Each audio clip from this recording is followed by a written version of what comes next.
Baldy, welcome back, buddy. And before we jump into the conference championship games, I'm just curious your opinion on two situations that seem broken for different reasons.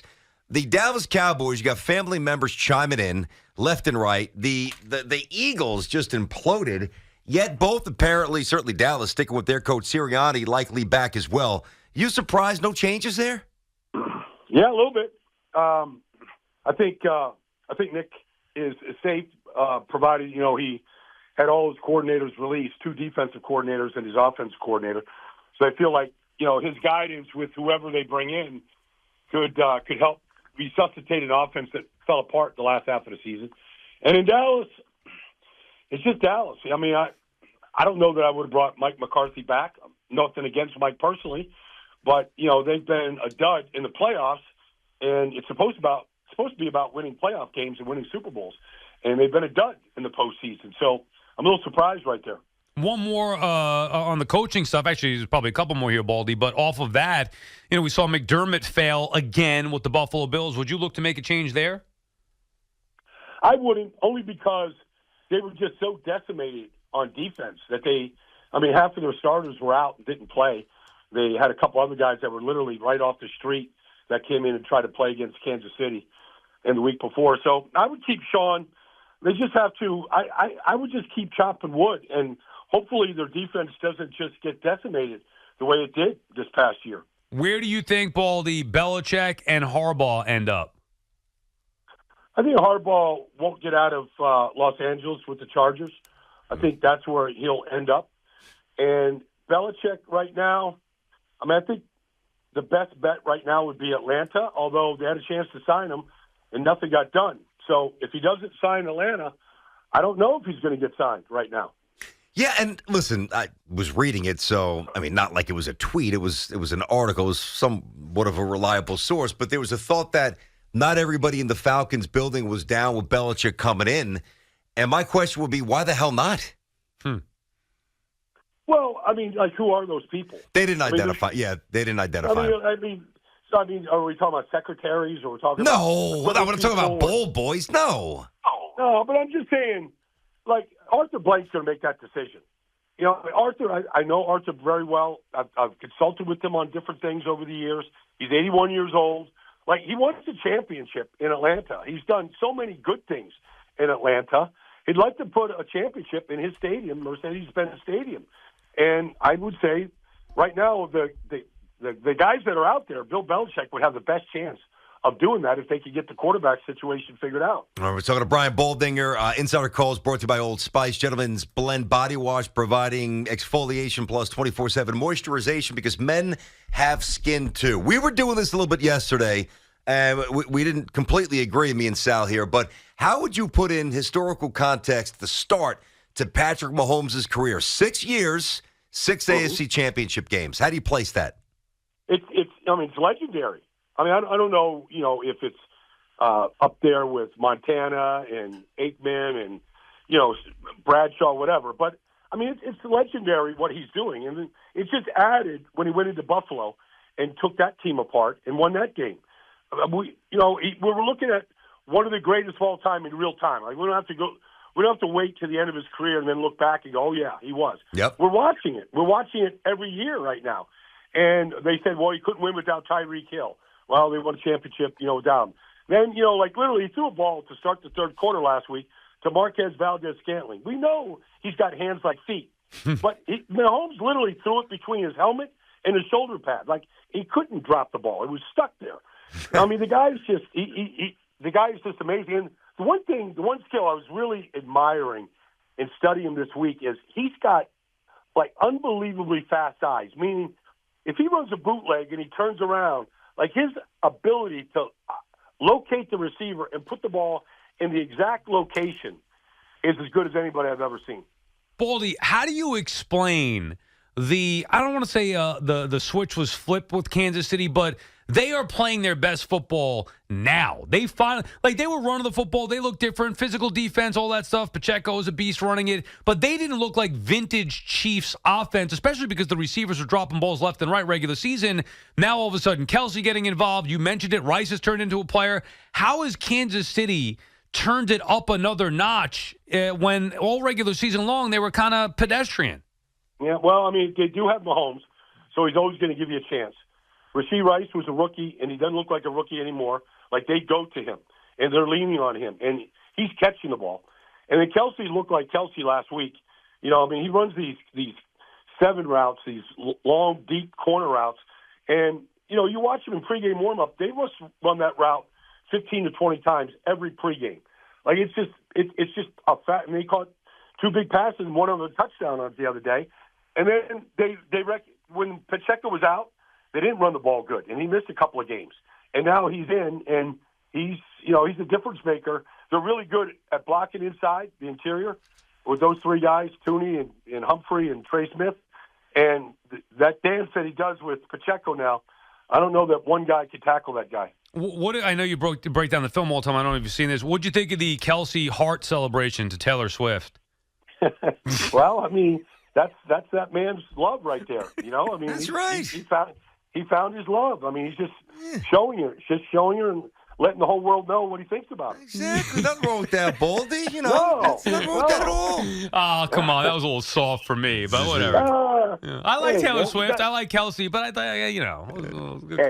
Hey, I thought the touchdown was better than the heart. You know, they needed it. He delivered it. So that's true. Oh, man. Look, you can talk about all that kind of stuff, but, like, score the touchdown first, then anything you got to do after that is, you know, that's on your dime. That is true. That is true. So Brian, for those who don't know, Baldy with us here, BT and Sal on the Fan. You went through the NFL early 80s. I believe it was 82. You were born in the mid-70s. You were in your teens, so you're obviously consuming the NFL back then.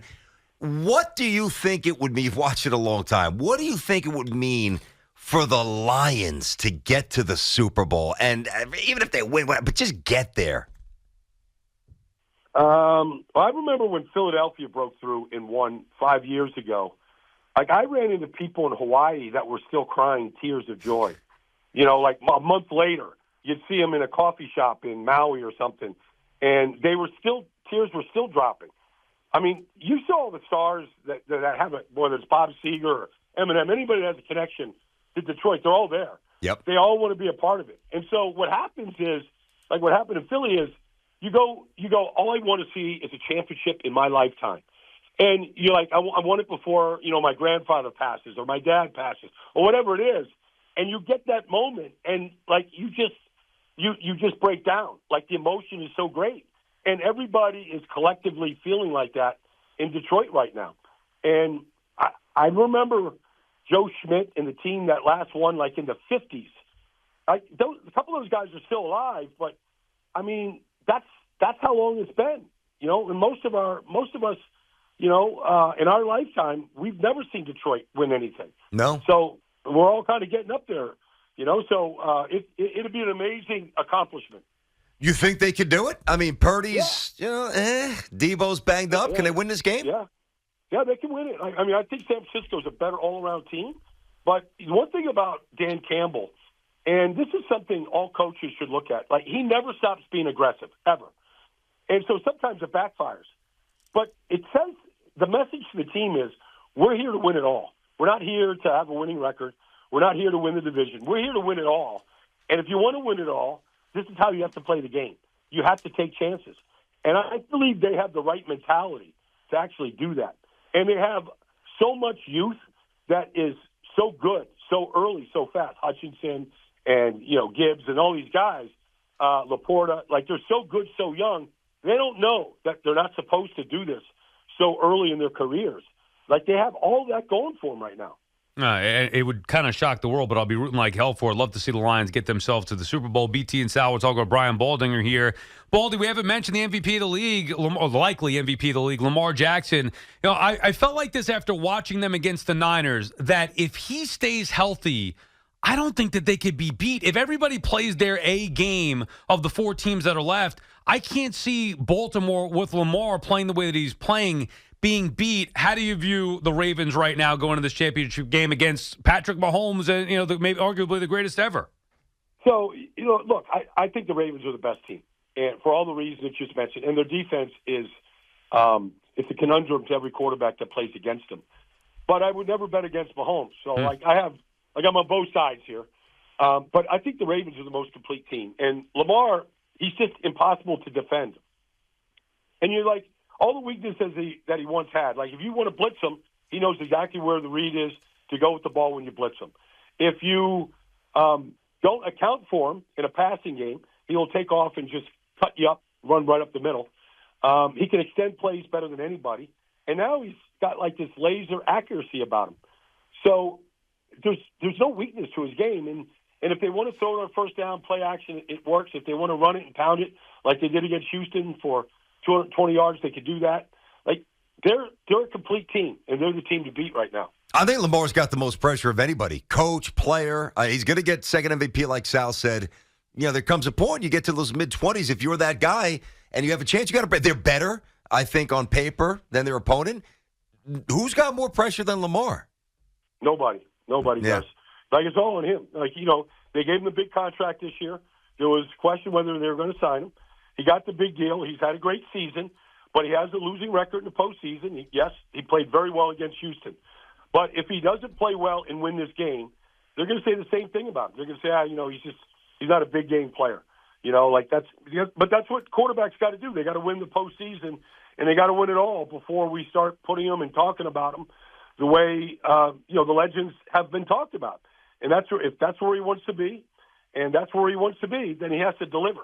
And so he played great on Sunday. This is a much better defense than Houston is. And they've got a two-time winning Super Bowl champion defensive coordinator, Steve Spagnuolo, who had a great game plan against Buffalo, and he'll have a good game plan against Lamar. So, and it's a much better defense across the board. So he will get challenged on Sunday. The only other person I would say that might be under the same amount of pressure, or maybe even more, would be Kyle Shanahan, because the Niners have been a great team. They've been to a Super Bowl with Shanahan. They were, the favorites midway through the year. I mean, I'm not sure the exact odds right now. Maybe Baltimore ahead of them, but still the Niners have been talked about as being the best team. At some point, Baldy, they're going to have to win the damn thing. Absolutely. And you're right. And he hears all the noise. Super Bowl 51, like his play calling at the end of that game, Brady should never have been able to come back. And so that hangs over him. And then, he's got other championship losses and Super Bowl losses where you go, did his coaching interfere with them winning a championship or getting to another Super Bowl? And people can make that claim. They can say that he was conservative last week at times. It didn't really challenge the way they should have against Green Bay. And so, yes, he has to break through and win it all. The way Cowher did in his 15th year, the way his dad did, late in his career. You got to break through. If you're really, play calling is fun and being the top of the charts is offense is fun, but winning it all is what it's all about, and he knows that. So I think there is some pressure on him, and he feels it, and it'll be interesting to see how he coaches this game. If he coaches it tight, or if he just lets his quarterback go play. Some of those things we can all watch in real time on Sunday night. Yeah. By the way, I meant to bring this up last week, and I said it to Sal off the air. I didn't realize. So, Massapequa High School, before you went to Duke, local guy. I mean, I know you were born in Pittsburgh. When did you move out east? And before you went to Duke, a little Nassau Community College, right? Yeah. No, wow. Once you live in New York, you're always a New Yorker. That's right. That's just so. Yeah, I'm a Pequot. Power to the Pequots and all the guys that went to high school with me. Whether it's Alec Baldwin and all the different people that were. His dad was my history teacher, and wow. Jerry Seinfeld. All the guys that have come out of Massapequa. We just trying to carry the torch, man. It's a special place. I'm sorry, Sal. Were you a Jets or a Giants guy growing up? Yanks, Mets. Who'd you root for? Well, I was a Jet fan. Don't even say it with pride. Why are you stumbling? Say it with pride. I was in love with Joe Namath. There you go. As a kid. Like I think I had white cleats because of Joe when I was 10 years old. I think my first pair of cleats were white in honor of Joe. That's awesome. To heck with Long Island, I want to follow you to Maui, Baldy. I mean, from Massapequa to Maui, where you spend a lot of time in Hawaii, that's where I want to go. What a ride. That's a nice trajectory. Well, Josh Allen has a football camp at the end of February out there, so we're going to go out there and help him out and coach some of the Polynesian kids out there. It's going to be fun. Oh, sounds tough. How many rounds of golf are you going to get in? 10?